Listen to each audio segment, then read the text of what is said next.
Very important that people hear from the both of us. What do we think we should be doing? What advice can we give to the Muslims to make sure that we protect the iman of the next generation and to counter this rise of irreligiosity and agnosticism and atheism? As far as the rise of atheism rising in the Western country, I disagree with you. It is not only Western countries, throughout the world. It is True. rising everywhere in the world, including Gulf countries. Where I considered that, the Gulf countries, especially Saudi Arabia, it is the heart of Tawheed. I was shocked. It was in 2014. They asked me to give a lecture on atheism. Does God exist? I was shocked.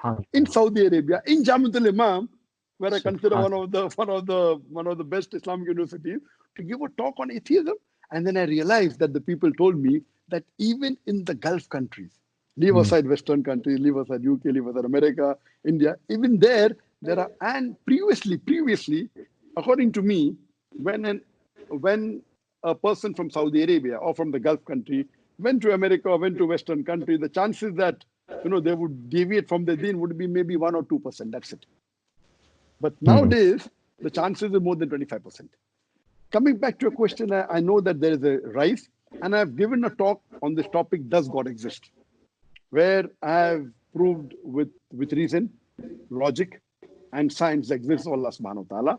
What I believe that amongst the people who are in the past, there is a section of the guys who disagree on answering any question, which I don't agree with them. They say, okay, this question, ye shaitani sawal hai. This is a devil's question. So this question cannot be asked. So they disagree on answering questions when anyone raises against the Quran. Where I'm concerned, if I find a book which is written against the Quran and a book written in favor of Quran, I will first buy the book written against the Quran to know how are they attacking the Quran. If I don't know how the enemies are attacking the Quran, how as a Dai can I defend it? So what we realize that many questions like which our younger generation asks, our older generation used to disagree replying, saying that this will take away from the deen, which I disagree. Number one, we should stop saying do not answer questions which are a Satan's question. I said, no, you can answer any question. Yes, a question can be illogical, fine.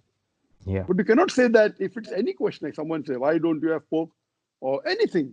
If they ask any question, it cannot be a question which cannot be asked. That's a different question that everyone is not specialized in the field of answering the atheist.